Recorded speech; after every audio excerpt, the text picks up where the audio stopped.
Hey everybody, welcome back. In today's video, I'm going to be talking about how you create deer bedding pockets on your hunting property.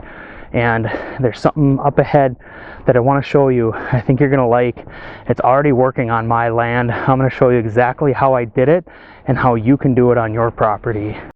Okay everybody, behind me you can see this is one of those pocket cuts that I made for deer on this land. And I want to talk to you guys a little bit about the strategy behind these cuts and how you can apply that to your situation in your land. So my wife and I bought this land last fall. It's really mature, and that makes this a really strong candidate for pocket cuts for deer bedding.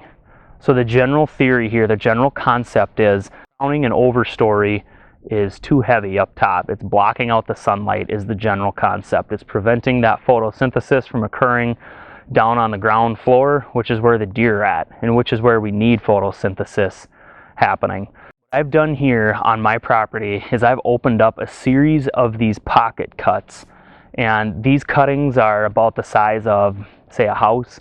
They can be a garage, a living room, all the way up to a house or bigger, even quarter acre in size. And the appeal of these is a couple. You don't need a lot of heavy equipment to do this. Number one, I just did this with a small chainsaw myself. And number two is the more of these smaller cuts that you can strategically locate on your property, the more edge you're creating. So just think of a couple options. On one option A over here, you could hire a logger to come in here and just flatten this woods. You know, that would be one thing we could do, a great big wide open cut. That would be pretty bad, right? The other hand over here are these precision pocket cuts. And with that first example, that great big clear cut, you've got one rim around that wide open clear cut.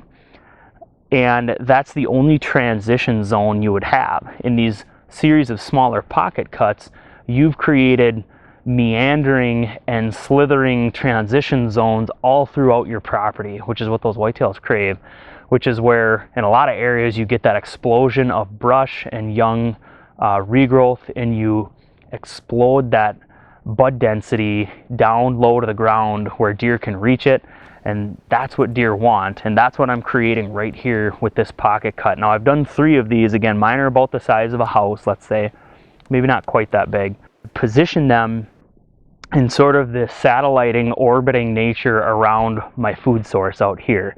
Now I'm going to be making some videos on how I'm going to be positioning and screening and improving my food plots out here. But the first thing I had to do was get in here, knock down some trees, and get sunlight onto the ground.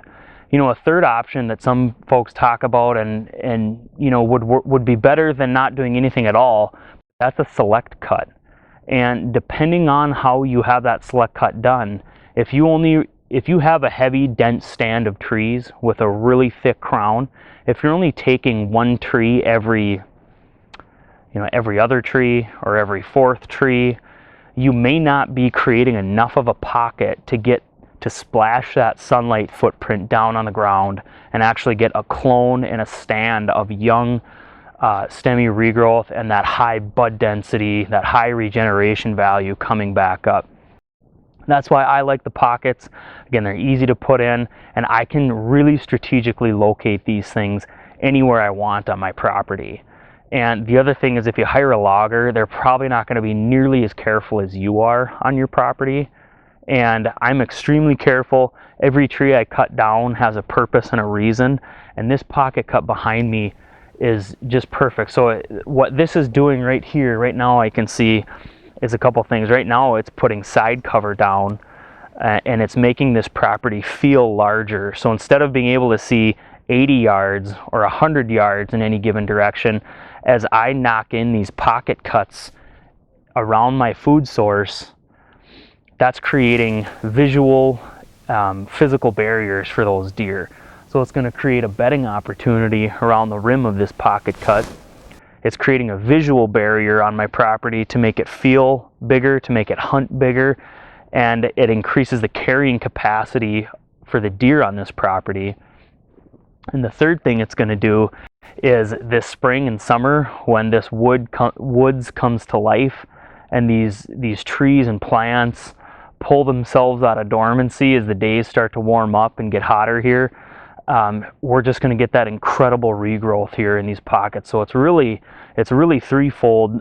Some key things that I need on this property, and some things for you guys to think about on your property.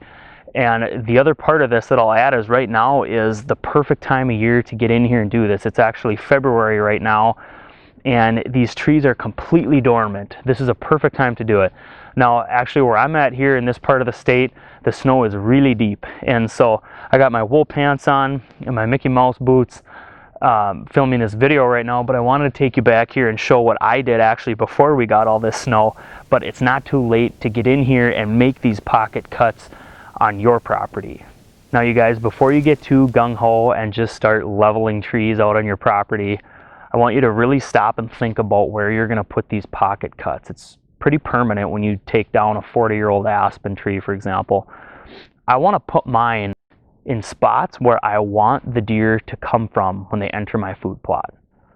So to put it another way, put yourself in your shoes as you're out near or closer to your hunting plots, maybe not on the plot, but if you're hunting trails going to your plot, maybe it's a pass-through food plot or a kill plot, you want to position these pocket cuts in the areas where you want the deer to come from as they're making their way towards the food.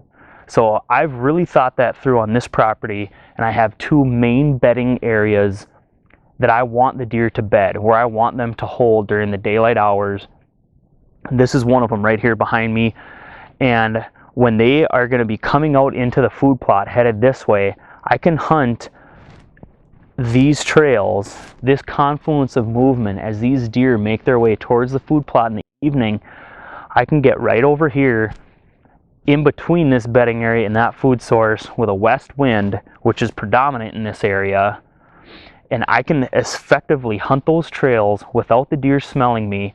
I can access back behind, so I have clean access in and out, and then I am just hunting these trails back and forth from this pocket cut to the food. And I've really designed and laid out this property so that I'm entering in areas where the deer shouldn't be in general. Now, deer, they go everywhere at the end of the day, right? But they spend more time in certain areas than others. So I'm accessing in those low frequency deer areas, and then I'm hunting those really high frequency confluence of trails as they go out to the food, and I'm increasing the capacity, the carrying capacity of my property by stacking in these precision cuts here. And this is just already doing wonders. I can see they're browsing on the tops right now. We've had deer in here browsing on these popple tops, for example, and they're going to be doing a whole lot more of that this coming summer and this coming fall, when this is a thick stand of brushy regeneration right here. And on my property, you guys, I cannot live with being able to see 80, 100 or more yards in one direction. I got to change this, and that's what I'm doing with this plot. So for my two bedding areas, I'm going to have a series of these precision pocket cuts. I'm going to know in general where those deer are going to be coming to the food from and then heading back to the food from. And I'm going to have deer stands strategically located and cut off those trails and intercept those lines of movement that I've created. You know, when we bought this property, it was largely just open timber, big mature aspen, and heavy canopy, just open timber. And these deer walked all over willy-nilly through here. And what I'm doing here, by cutting in these pockets, I'm going to really position those deer, really locate them specifically where I want them on my property. And I'm going to make this property feel bigger, hunt bigger, and I'm going to be able to stack way more deer in on this property. The other thing you want to think about where you're at is what kind of trees you're cutting down. Now, these popples that I've cut down are suckering species, so they have lateral roots that go out to the side. When you cut that tree off clean, those roots sprout suckers, and you just get this beautiful explosion of regrowth with popples. I cut down a number of them. I also cut down a handful of red oak and bur oak here, and those are great regeneration species as well. Those aren't suckering species, but where you cut that stump off, On the oak trees, you want to make sure you're cutting it as low as you can get it to the ground. That's going to really stimulate that regeneration, and it's going to really get those trees to jump out of the ground this coming summer, this coming growing season, and you are just going to see all kinds of buds shooting out of that old stump that you cut off. So there's kind of a different strategy there with those two trees. Big thing to keep in mind, you guys, when you're cutting these trees down is to do that when it's dormant, when the tree is dormant. So right now, it's the dead of winter here, and this is a perfect time to be cutting these trees down. The snow's deep here.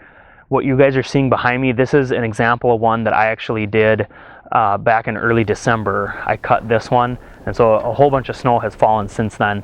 But in your area, think about that. Make sure you're cutting these trees when they're dormant. That's going to maximize the amount of regeneration and regrowth. If you miss that window and you cut the tree down while it's growing during the growing season, you really do harm to that tree, in the sense that it's not going to have that regeneration value that it would have if you cut it off when it's dormant. You get that big top down, and then you let that young regrowth just explode and come up. You want to make sure you're maximizing that. If I miss my cutting window, I'm not going to cut trees down this summer. I'm just going to wait till the next fall, the next dormant season, and then I'll wait to make my strategic cuts at that time, because it's that important. I don't just want these tops on the ground as side cover. I want the tops plus all that regeneration off of the roots, and then off that stump.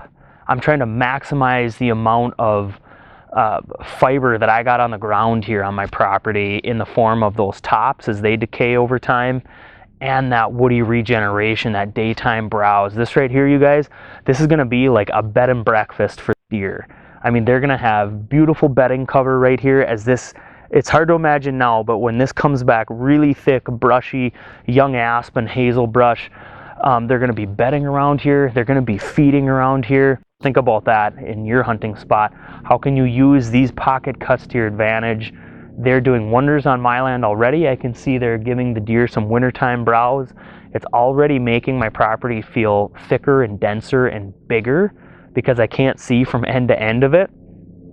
And this summer, this growing season, this is going to be putting this property on the map in terms of bedding area in this neighborhood. You got to be really careful with these pocket cuts and where you put them, because they're so attractive to deer. There's such a desire to bed in conditions like this that you're creating, that you could actually make things worse if you put these in a spot where you're going to be accessing your deer stands at. You don't want to be blowing deer out of these every time you go hunt. I hope your guys' off-season projects are going well. I want to hear how you're doing. Let me know down in the comments below. And until next time, take care.